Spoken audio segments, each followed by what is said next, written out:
This is the Persistence of Vision podcast. Hi, welcome in. I'm Clint Till. Each month on Persistence of Vision, I sit down with a filmmaker, a video production professional, someone from the advertising industry, any creative who can sit down and talk with me about their career experiences, the mistakes they've made, when things went wrong, and what they learned from those experiences, so that we can all get some understanding of our own lives and careers. This month, I have a great conversation with Jeremy Burgess. He's a Birmingham-based screenwriter, producer. He's a seasoned copywriter. His most recent film project is a feature called Don't Die, which we will get into. But Jeremy shares some incredible experiences from his beginnings as a copywriter, being a film critic, and now a screenwriter for a feature film. So without further ado, here's my conversation with Jeremy Burgess. I was thinking back, there are some people that come into your life that you have known for a while, and then you start to think later, how did I meet this person? And was it some sort of event, or like you think back to some people and they were just kind of always there in your memory? So for the listener, Jeremy and I were in a lot of the same circles because we both were at the same high school, but I was a few years ahead of you. And your sister was a grade behind me, and I know you were behind her. Yep. So then I started thinking about, when did, I become aware that you existed, basically? It's kind of, do you have any recollection at all, or were we just kind of because we went to the same high school, and we just kind of maybe have eventually knew of each other? It's one of those things where, I remember... Christy is 6 years ahead of me, so we never really were in high school at the same time. But I remember her saying, mentioning some of her friends by first name, and Clint was one of them. And years later, we connected through Sidewalk and through the 48-hour scramble films and all that. And maybe we posted to social media, or I told my sister that I was working on a thing, and she was like, "Wait, my friend Clint? You're working with Clint? I was in his videos before you even know what a video was." And so, lo and behold, we made that connection just full circle. Anyone that's kind of in the film festival world knows about Sidewalk or has heard about Sidewalk. So I know that you and I both were heavily involved, and I'm assuming you're still involved in some capacity with Sidewalk. I am. Occasionally I work on a film that plays the festival, but my annual commitment to the festival is the SideWrite screenplay competition. So every year in the spring, I will read a stack of screenplays for their competition, give them marks, give them scorecards and all that. And then that gets me a VIP pass that I get to go and enjoy in August. So it's there's a lot of volunteering opportunities for Sidewalk because it's a pretty big festival. But I chose one of the ones that I can do from home and months ahead of the festival, so that I'm not running around festival weekend, driving cars, checking tickets, that sort of thing. And I love, it's a really good excuse to read screenplays, even ones from people who may be writing their very first screenplay or a very rough draft of something. Every now and then you read some great stuff, but you learn a lot from reading bad screenplays too. So I use it as a bit of a brush up to remind myself what I appreciate about the form, maybe even get better a little bit myself. And there's just something so nice to have that VIP lanyard around your neck during festival weekend. Mm-hmm. I always love the Sidewalk Filmmaker Lounge because they always do it up right. Yeah, Sidewalk, for any listeners that have not been or are not familiar, that's kind of their calling card, is the parties and the hospitality. If you look at the lineups, you'll know that they program great films. I mean, stuff that's hitting Netflix and Hulu and whatnot, sometimes even things that get Oscar nominations. So it's always great films, but the filmmakers that come to Birmingham for the festival always leave saying man, you guys know how to party. That was fun. And that's what we love. And that keeps them coming back too. My background in the film world is mostly screenwriting. I've been writing stories of various forms since college. Really since I was a kid, just picture book type of stuff. But I got serious about screenwriting and playwriting and some nonfiction writing as well in college and in graduate school. My thesis for grad school was a screenplay treatment. And then after that, I just kept writing until I found enough people that wanted to work with me and started collaborating with filmmakers in the Birmingham and the Huntsville area. But in your day-to-day, you have a background in copywriting, your background in journalism as well, correct? I was with an ad agency here in Birmingham for just over 9 years as a copywriter, and I'm now the senior copywriter at a local but big-ish corporate construction company. I always loved movies, but I wasn't sure I wanted to write them until really toward the end of my college and then beginning of graduate school. I went to grad school right after college. Yeah, and then copywriting was a total accident. So when I'd finished graduate school, I was looking for jobs, didn't really have anything to do.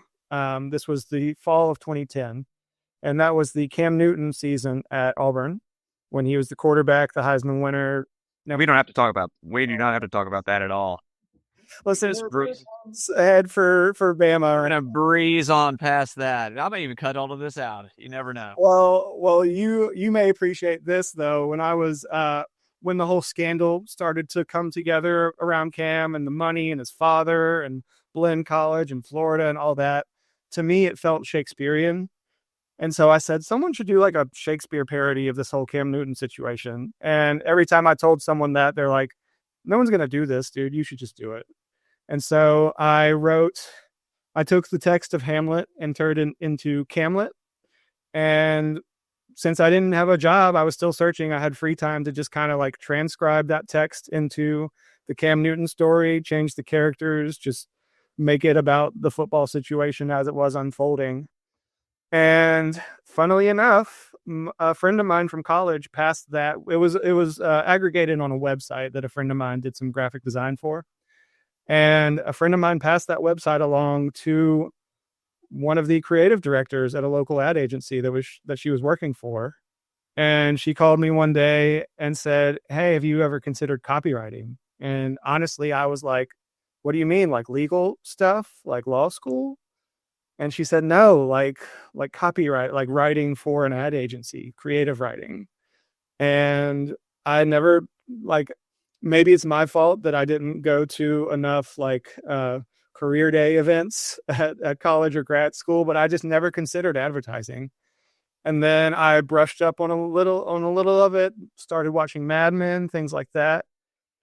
And when I interviewed, I didn't get the job immediately, but they called me a year later and they were like, "Hey, we liked you and we have another opening. Do you want to come in?"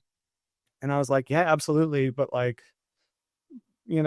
put some training wheels on me. I don't really know what I'm doing here." And I mean, they didn't really do that. They just threw me into the fire and said like, "Hey, we need this website written. It's about fish. What do you, how good are you at Google? Can you research fish and compile it into paragraphs, into pages of a website?" And sure enough, I did a decent enough job that they were like, "Okay, we'll hire you full time." Well, now I've got this mental image of you hunkered in front of your television watching Mad Men, taking notes seriously, and then walking in on the first day and they're like, "Jeremy, you don't really need to be wearing that 3-piece suit. And why is that martini in your hand?" Well, put down the cognac. We don't do that. So, but I think it's interesting that, so many people hear these stories of like screenwriters that make it, or like your story and how you did this thing that just happened to get passed along to somebody who knows somebody, or somebody wrote this screenplay and it just happened to be passed along to this guy and yeah, there's a little bit of luck involved, right? But absolutely, I don't want to gloss over the work that goes into it, that you took the time to do this Camlet parody and put it out there, and part of what I'm doing with persistence of vision and having these conversations is to say, okay, what can we learn? What sorts of pieces of wisdom can we take from our careers and our experiences, even when things seemingly fell apart. And so I don't want to gloss over the investment that we have to make on our end to in some ways make our own opportunities, Yeah, around the time I started my copywriting gig was when I started working on my first feature-length screenplay as well. And one of the best pieces of wisdom I got from that era, I was reading screenplays, reading like books about screenwriting, your Save the Cat, that kind of stuff. And I had a copy of the screenplay for Little Miss Sunshine. I think Michael Arndt is the screenwriter of that one. And there's a little tongue-in-cheek sort of intro that's like how to write a breakout Sundance hit in 10 easy steps. And so of course it's humorous, but like some good advice baked in there as well. And one of the steps he quotes from the Japanese Book of the Samurai, which to paraphrase for you, he says that nothing great ever comes from common sense. One must be insane and desperate. And he emphasizes that anyone who sits down and writes a screenplay, especially a feature screenplay, and says, oh, this is going to play movie theaters, this is going to play Sundance, like I'm going to have movie stars in this thing. Anyone that does that is kind of insane and desperate. But if there weren't insane and desperate people doing that, we wouldn't have any movies. Even if the chances are 1 in a million, 1 in 1,000, whatever it may be, we all have to be that insane person and think like, actually, I do think this might get produced one day. It's so funny because I was listening to an interview with James Cameron and he was talking about Avatar, and he was talking about the latest film and was saying how he was struggling to get all this exposition out on the page. And he was kind of taking a break from writing, and he was, I guess he said it was in a bookstore or newsstand or someplace, and he saw a magazine or a book about screenwriting. And he's like, well, I'm just going to pick this up because I got to get past this section of my script. And it was talking about exposition. And so he goes to the first page and it says, for a great example of how to handle exposition, look to the screenplay for The Terminator. And so he's like, well, that's great. That doesn't really help me that much. Or maybe it did. Maybe it did. Who knows? Maybe it needed a refresher there. I kind of know how he feels though, because every time I open a new screenplay, I look back at maybe the last thing I wrote or my favorite thing I wrote, and I'm like, how did I do that? Like, even down to formatting things, I'm like, what did I do here? How do I format this thing? I think I did it correctly the first time. It did well at contests or people responded well to it. But like if you go long enough, I mean, he went, I guess he wrote the scripts for Avatar 2 and 3 around the same time, but I think there was a lot of time in between where that he might have had some rust, and it's like, sure. Wait, how do I do this again? So when you were in your world in your work as a copywriter, when you're kind of learning things, researching Mad Men and trying to figure this all out, were there any like early career lessons that you took away from a mentor, somebody that just said, hey, Burgess, some old timer brings you into the office, Burgess, come here, let me tell you something, kid. Always remember this one thing. Of course, in Birmingham they wouldn't talk like that, but you're right. I learned a lot the first couple years. A lot of my early projects as a copywriter, I was like, oh man, this is so good. The client's going to love it. My peers are going to love it. And I would kind of get hung up on some of my favorite ideas, and you get your dreams crushed over and over as a copywriter, probably as any creative discipline, especially in advertising when it's client focused, Sometimes the client just does not understand. Sometimes they just plain disagree. My good friend Jordan, who was the senior copywriter at the time and is now still a good friend of mine, he taught me a lot about like, hey, the client's going to put you through hell, and that's just part of the game. Don't get married too much to any of your best ideas. If they don't take one, then maybe save it for something else. But you kind of just have to keep going. Don't write out a handful of ideas that you love and think that that's enough. Just keep going. Like, write more and more and more, exhaust everything on the page, write down bad ideas that you might hate, but maybe that'll spark something you do enjoy and you do think would work for that client. That I got a little hung up on thinking some of my early ideas were gold and just had to learn to to breeze past that and know that you just got to get your reps in. What did you do to kind of guard yourself to get through those times when you think you have this great piece of work and then it just completely gets ripped apart? Like, how do you maintain that emotional distance, I guess, from your material? Well, you kind of just have to lick your wounds a little bit, like let the scars heal and know that like it gets easier, it gets more easy to predict when, if you're working with the same client over and over again. I would know, oh, okay, this local tourism board, they're kind of tricky. They're not going to like a lot of what I like. I have to write what they like. I have to use their POV and think in their shoes. And sometimes that means writing something that I'm not crazy about or even think is very good at all. I tried my best to be creative within the limits of what the client wanted, but I didn't dwell on any one task more than I needed to. It is a fun and creative job, but it is still a job. That, as Don Draper said, that's what the money is for. It can be thankless at times. That is why you get a paycheck for it. It's why it's not considered the dream career of lots of, if you want to write screenplays, but you end up writing billboard copy, some might see that as not achieving your dreams, but you just have to keep them separated a little bit. I always have to have that creative outlet, something on the side, some sort of side project that I can really just call my own. It's my own thing, and I kind of get to call the shots and make it what I want to make it, and like you're saying, kind of do the work that you're paid to do, but then realize, okay, ultimately this isn't mine.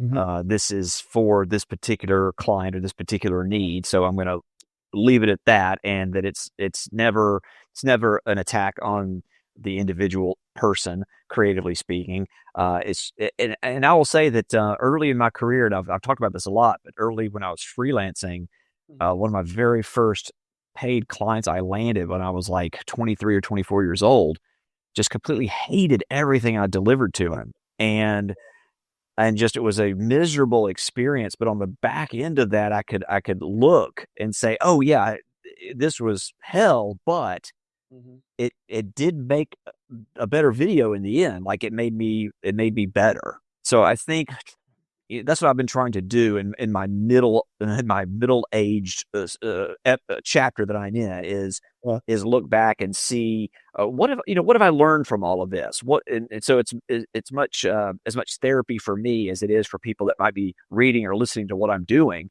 to say, okay, let me figure this all out. Let me see where what it all led to. But yeah, like I think as I've evolved in my craft, I know that good writing is not dependent on one clever line of dialogue or one funny pun that might be a good tagline.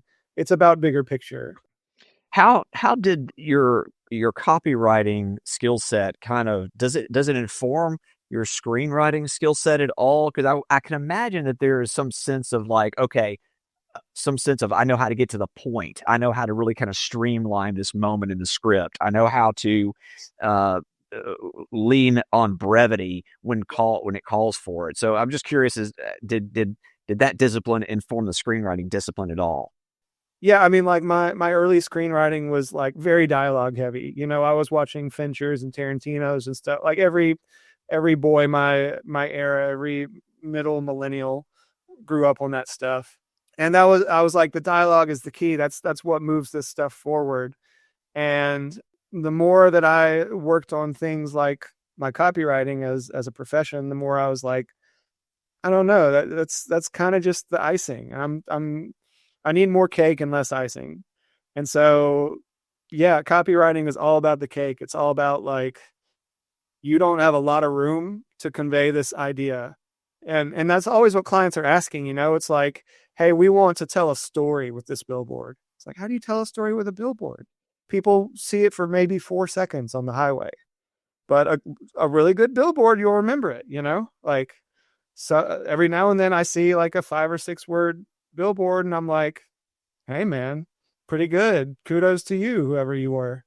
And yeah, it really helps you It really helps you get in that frame of mind where it's like, you can add the icing later, make the cake first. Like do the real essentials first, and then sprinkle in some dialogue, sprinkle in some choreography, whatever it may be. But yeah, it really helped me be more concise, more streamlined, as you said, and really just get to the heart of it. When you were talking about like your influences when you're writing, my big influences, because I was in college when Good Will Hunting hit. Oh yeah. And when Saving Private Ryan hit. And so when me and my friends that were in my film production classes with me, when we saw Ben Affleck and Matt Damon win Best Original Screenplay that year, we looked at each other. We're like, oh my God, these are two friends. Yeah. They're like just a few years older than us. We could do this, And then I remember sitting around with me and two other friends trying to like replicate the Matt Damon, Ben Affleck, formula. And we were, it was troubled teen, a lot of angst and the stuff that we were kind of trying to come up with at the time that never went anywhere, obviously. But it's just interesting, like you're talking about how you were so heavy on the dialogue early on, that we always try and like at first kind of imitate what we know. Because I know that when I was like what your sister was saying, when I was making my own little movies in middle school and high school and recruiting her and others to help me out, like I'm just imitating what I saw. Like I'm trying to remake a James Bond movie. I'm trying to remake an Indiana Jones movie to try to figure all of this out. And then eventually you kind of try and find like your own voice and your own groove. So for you, I mean, do you feel as though now at this point you kind of have, do we have the Jeremy Burgess voice? Do you feel like you've kind of gotten into that groove at this point and kind of found your rhythm a bit? I think I'm getting there. Yeah. One of the things about that is I still love collaborating too.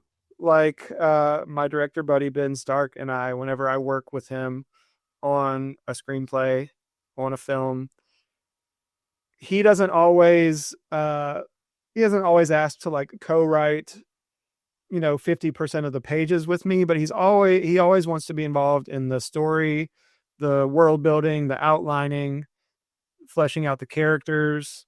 And so whenever I do collaborate in that way, once I get to open up final draft, and even if it's just me writing the draft front to back, it's always based on something that or in this case, it's based on something that I've co-written, co-outlined. And that does inform the voice, that does inform the style for sure, because, not only was another person putting ideas in there, but like he as a director is asking for a certain tone, a certain rhythm, a certain cadence, certain genre beats, things like that. And that can be kind of nice having parameters like that as a writer, whether it's budget, whether it's resources that you have available, whether it's the director's request, like, hey, I want to do this type of story, I want it to have this type of tone. That kind of makes him my client. It's like, okay, I've done this before as a copywriter. This is what the audience is. This is what the voice needs to be. It needs to be a certain number of pages. Okay, I can go and do that. When I do solo projects, I've done a couple of solo feature-length scripts, and recently wrote a play that I'm pretty excited about. Those, I think, do have a little bit of a consistent voice to them. And it's fun going back to that after collaborating, because it's almost like I would go between my day job and my creative side hustles, like one for them, one for me. Do you want your footage to look more like film? Well then, you need to try Dehancer, the premier film emulation plugin that brings authentic analog aesthetics to your digital workflow. Dehancer has over 60 iconic film profiles, 130 plus camera log options, realistic grain, halation, bloom, film damage, and advanced tools like LUT generators and color pipelines. Dehancer can improve the look of your footage with film-like texture. It's compatible with DaVinci Resolve, Adobe Photoshop, Lightroom, Premiere Pro, After Effects, Final Cut Pro, and more, plus mobile and online versions for on-the-go creativity. If you're interested in elevating the look of your color grade with genuine film emulation, you can get 10% off any Dehancer product by using my promo code VISION at checkout. Dehancer. Take a look, see for yourself, dehancer.com, and use my promo code VISION.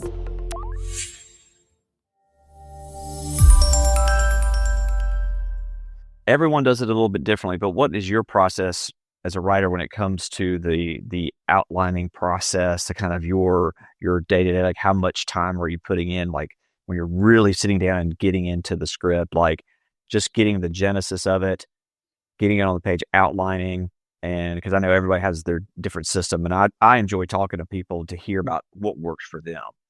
I put in way more time with an outline than I do an actual first or even second, third, fourth draft.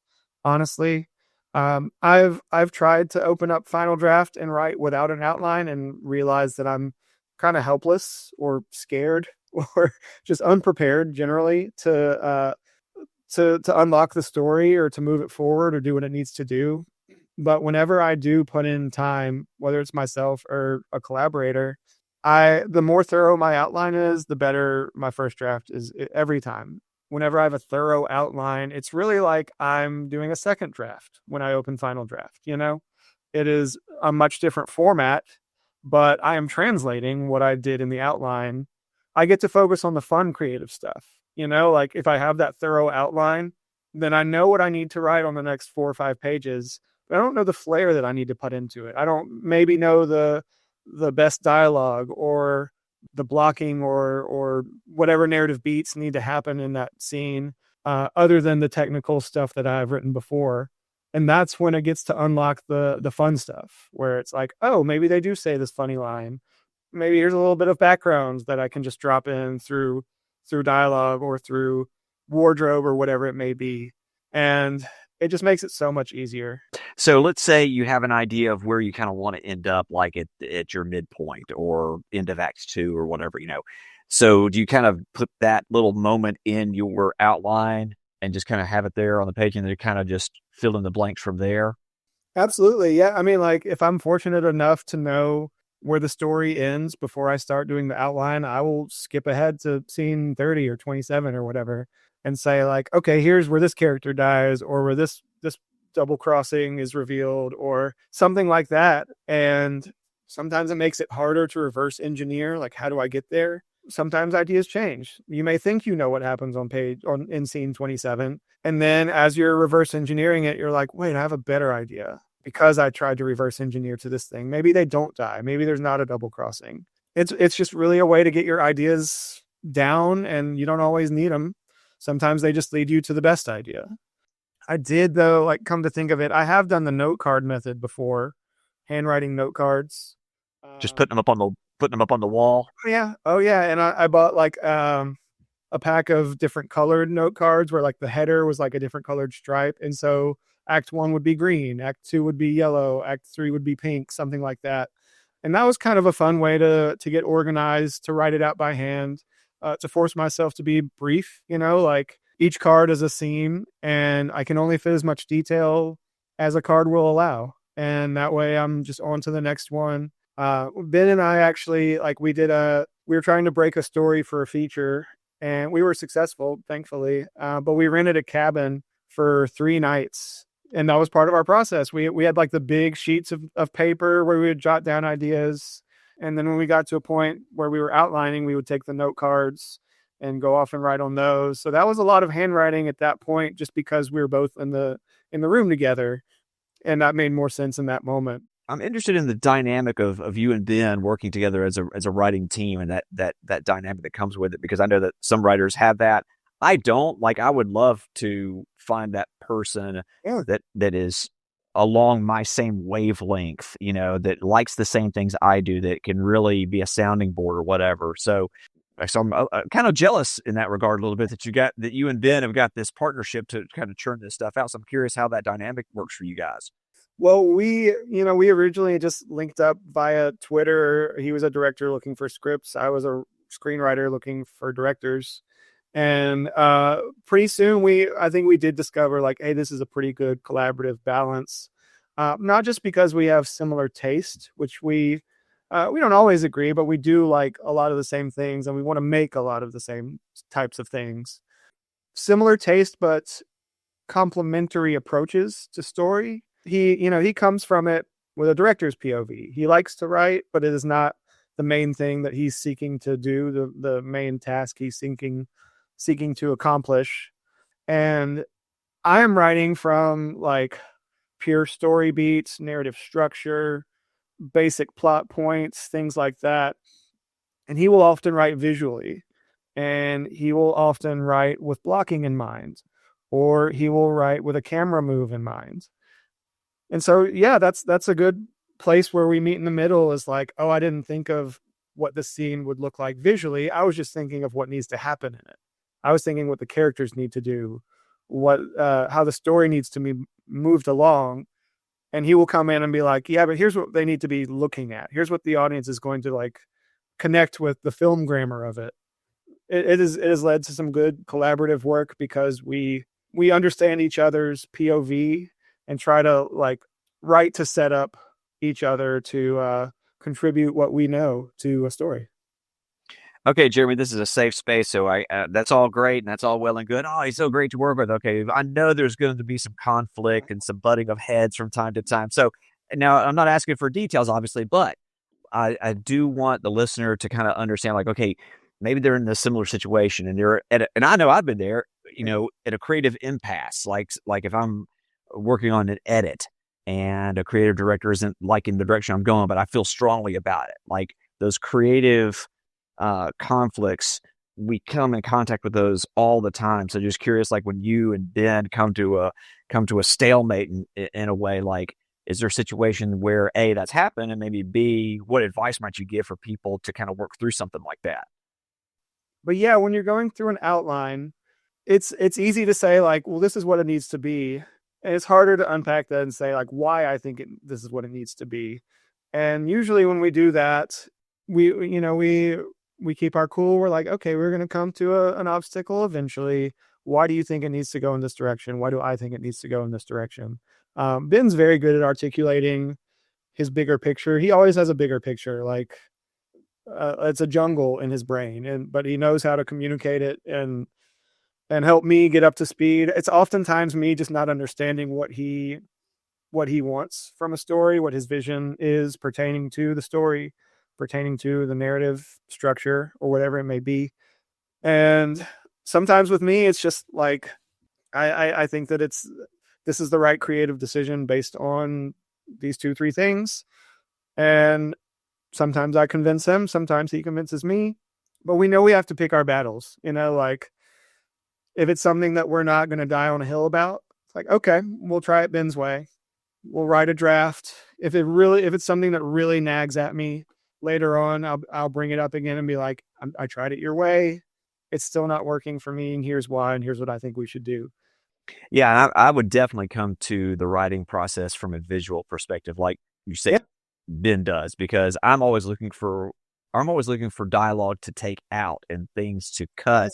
So I could say, well, how can we communicate this through something the character does rather than what the character says? As much as we kind of like grieve over the fact that we've got to please the client, or we kind of complain that, oh man, they made me change all this stuff. And sometimes it is nice to have somebody you can show something to and say, hey, is this anything? What do you think about this? And give me your honest opinion on it, because I want to make it better. And that's what I've been doing on every film that I do, is like taking an early cut and showing it to people I trust and just saying, what do you see here? Because I'm too close to it at this point. Yeah, I'm always seeking people that will give me tough but fair notes. Like I don't want anyone that's mean or insulting or anything, but like some of the best notes that I get are like, hey, you need to go in a totally different direction in a scene with a character, something like that, where it's not what I want to hear, but if I sit and think about it, sometimes I'm like, they're right. I didn't enjoy that note, but they have a good point. And sometimes you get that same tough note 2, 3, 4 times, and you're like, crap, I need to do this, don't I? Yeah, it definitely helps when you know you're on the same page as far as like really wanting it to get better. And that's why I'm being tough, is because like I want this to be great. I think there's freedom in knowing that your first draft sucks and like going into it.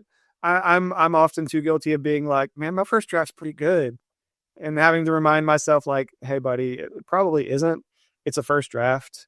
I think it was Ray Bradbury. I may have the wrong source, but I think Ray said like, here's how you write your first novel. You write, hammer it out. And once you think it's done, go in the backyard, dig a hole, bury it, then come back inside and actually write your first novel. And that way you got the bad version out. And sometimes the first draft is just getting the bad ideas out. And you need someone to tell you like, oh, here are the bad ideas, but the structure of it's good. Maybe the characters here and there are good. The idea is good, but it is a first draft and you got to keep going. I mean, that's the hardest part of it. Is I have a lot of creative friends that usually don't get past a first draft, and it's because like they're not good at taking feedback. They're not good at accepting notes. And then like if they go out and shoot a first draft, sometimes you can tell, and that's tough. My skin isn't as thick as some maybe, but I've gotten used to tough notes, and especially if they're from people I trust that have made good stuff. I'm like, oh, well, if they think that I need to do this thing, maybe they have a point. I'm reminded of that scene in Finding Forrester when Sean Connery's character sits down with the student for the first time, and he's going to teach him how to write, and they're sitting at typewriters across from each other, and Sean Connery's character is just typing away, and the high school student's just sitting there, and Sean Connery stops and says, "What are you doing?" And he says, the kid says, "I'm thinking." He goes, No. Thinking comes later. Yeah. That's just when it comes to and I always remember that scene. It's like, that's the first draft. The thinking comes later. Just just type, write it out. Yep. So we have to now get into, we're talking about your writing partnership with Ben, and we have to get into the feature film that is now out and available that you guys did, Don't Die. So tell me about Don't Die. So this is the first feature that Ben and I made together. I'd written feature scripts before he had done a feature film before I met him. So it's his second, my first feature. It's a crime thriller. It's about a young man who is desperate for life-saving medication. And so he robs a drugstore and accidentally shoots and wounds a pharmacist that was there after hours. And when he tries to help her by taking her to a hospital, she says, "Don't take me to a hospital, take me to this undisclosed location." And he winds up at a compound in rural Tennessee that is the headquarters of a black market pharmacy group. He just wants to get his medicine and leave, but they know that their operation has been compromised by this man and his friend. And they want him to join their group, but when he's not really keen on that, they're like, well, we can't really let you go either. So there's a standoff between the two. That's where the thrills come in. Yeah, we kept it tight to an 80-minute runtime because that was something that was important to us. Keep it lean, keep it fast, keep it moving. The robbery is the very first thing that happens. There's no lead in. It's just like the first sound in the film is the bang of the gun. And then from there, it's just on with the story. And now it is officially available to rent or buy on Amazon, Apple, or Fandango. You can also get a DVD from Amazon. And most recently, it is available on Tubi. If you don't want to pay for it, it will not hurt our feelings. You can watch it on Tubi with some ads, and that's just as good for us. So what were some of the biggest lessons that you learned from shooting a feature film in 12 days? And it may not have even been on the actual shoot itself. It could have been anything in pre-production or post-production that you guys ran into, just a unforeseen challenge or something just kind of went crazy on one day and you're thinking, man, what are we going to do about X, Y, or Z? Yeah, we learned to kind of that same mentality of like, Don't dwell too much on the best ideas. Just keep the work moving along. Yeah, I think it was outside of Ben's comfort zone as far as how many takes that he got to shoot. It was he just had to let go and trust the producers. And if the producers said like, hey, we have to move on, then he would say, okay, we have to move on. Or he would pick his battles and say like, no, we have to keep going on this. And know that would mean less time on something later that day or tomorrow. But yeah, I mean, we learned that 15 days is really not enough to make a feature film. But if you have a great crew, if you have great resources at your disposal, people or otherwise, then if you're all on the same page, you can make something pretty cool and pretty special. Keeping the budget low does keep the pressure off you a little bit, because it's like, oh, we're not wasting millions that a studio is going to get furious over, the overtime or the high costs or whatever it may be. It's like, okay, like we did have to, for example, we had to add an extra day to our shooting schedule, but it worked out and we only had to, find another couple of investors to make up for that. But yeah, it's really about managing relationships on set, and you don't really have much time to get on the same page, like 2 weeks is really like a good lead in to like finding out your rapport with your collaborators. But for us, that was all we had, was 2 weeks. And so we really had to be on the same page early and often, and just keep things moving along. And I would assume no time really to do any kind of rewrites when you ran up against something on set. You just had to kind of plow through it.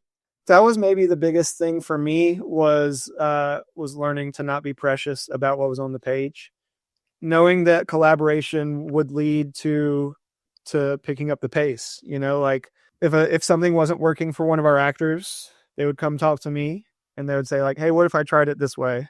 And I'd say like, okay, let's do this, and this instead. Let's do what you suggested. See what Ben thinks. And sometimes that would unlock stuff, that would get us where we needed to be. Since it wasn't a huge amount of time between our shooting script and actually shooting it, we were tinkering with it like up until the week before shooting. And so that led me to go into the set like, oh, we're probably going to tinker some more, even though we're like literally on set and about to roll a camera. I just have to be open to this. I have to be open to Ben saying like, hey, this one thing's really not working. We have to try a different way, and just kind of letting go and seeing what happens, and knowing that the film on the page is just a blueprint.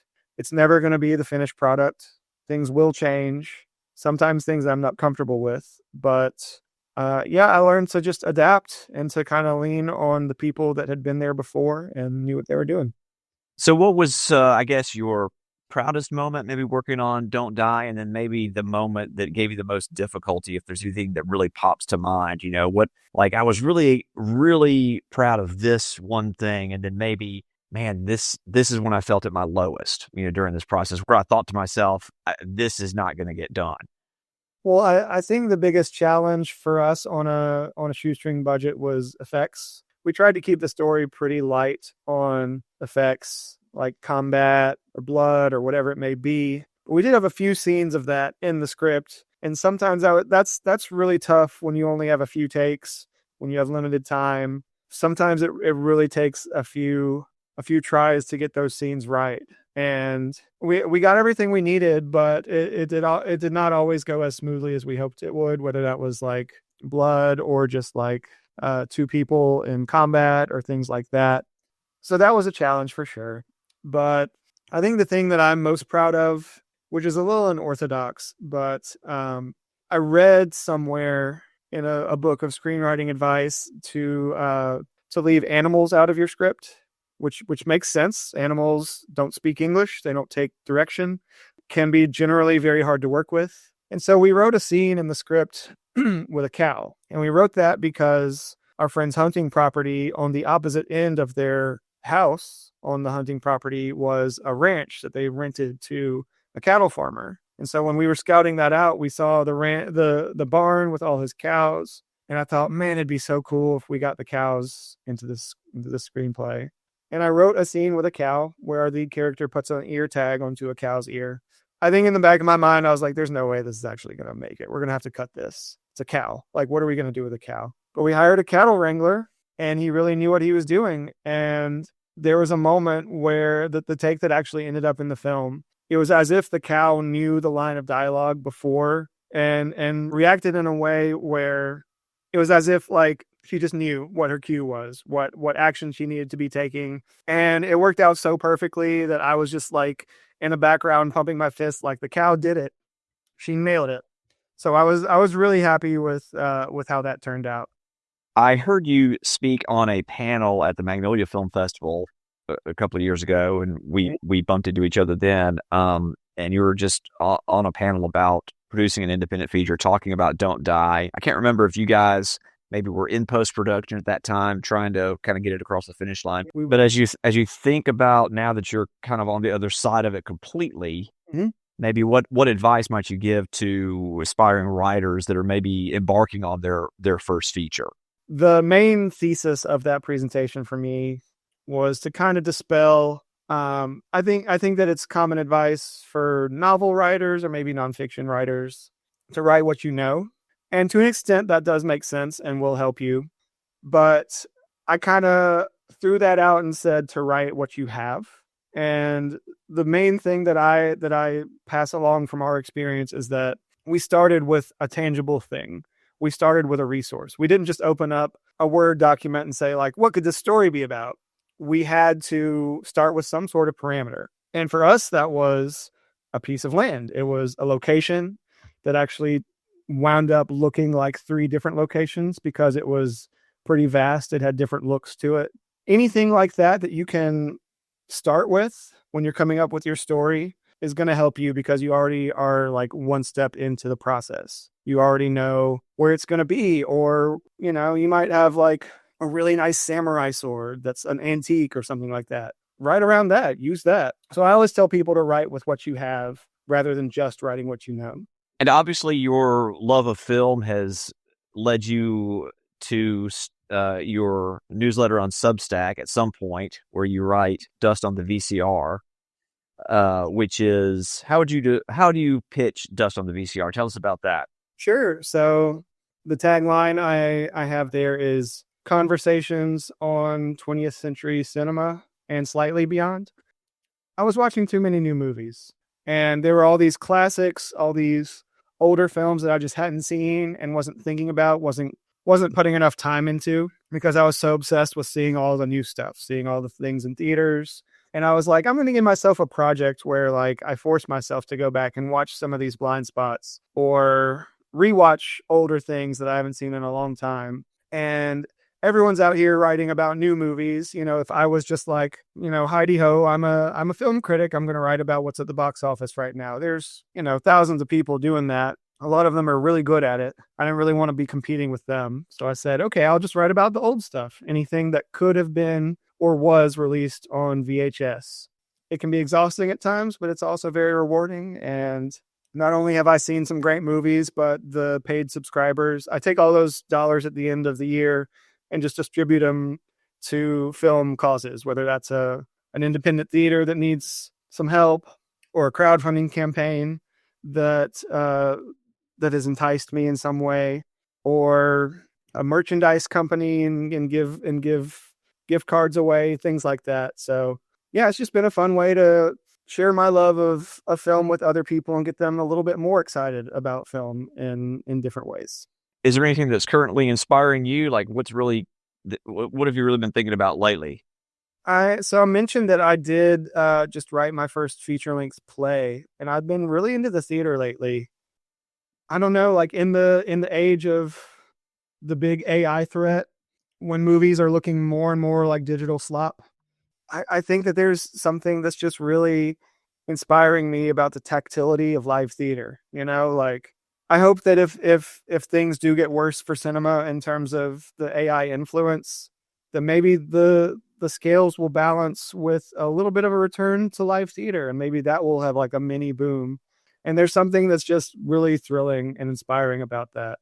And I don't think I'm going to leave film behind necessarily, but it may be a thing where it's like every now and then I kind of dip my toe into theater and enjoy working in that world too. We're out of time. It's been an awesome chat Great to catch up with you for sure. I always want to give guests the chance to plug anything they want to plug. So let us know, let the listener know where to find you, where to find your writing, where to find Don't Die, whatever you want to plug. Sure. Well, yeah, like I mentioned, Don't Die is available on the usual rental suspects: Apple, Amazon, Fandango, Tubi. DVD available on Amazon as well. And then Dust on the VCR is where you can find me most frequently and communicate with me in the comments, send me an email, whatever that may be. But yeah, it's called Dust on the VCR, and we do one newsletter every week on Friday mornings, and it's always free. I do need to harp on that. Like, there is a paid option, but everything I publish is free because I am lucky enough to have a day job where I write for a living, and this is just my creative outlet, one of many creative outlets. And then if you do really like it and maybe you want to pay for a subscriber request, that's the main perk that I offer for paid subscribers, is you get to tell me what to write about eventually once it gets to your turn in the queue. Great. Well, check out Don't Die. Check out Dust on the VCR. Jeremy, it's been great. I hope to see you down the road at another film festival here in the near future. I'm sure you will. I'm looking forward to it. Thanks, Clint. And that was my conversation with screenwriter, copywriter, film critic Jeremy Burgess. I hope you enjoyed it, and I hope you will continue to listen to Persistence of Vision. Be sure to subscribe. Be sure to leave us a review so others can find the show. You can find everything that I'm doing at linktree.com/Clint Till. If you're interested in being a future guest on this podcast, you can drop me a line, clinttill.net/contact. I'd love to hear your stories, and I'd love to have you on the podcast at some point in the future. Thanks for listening. This is the Persistence of Vision podcast.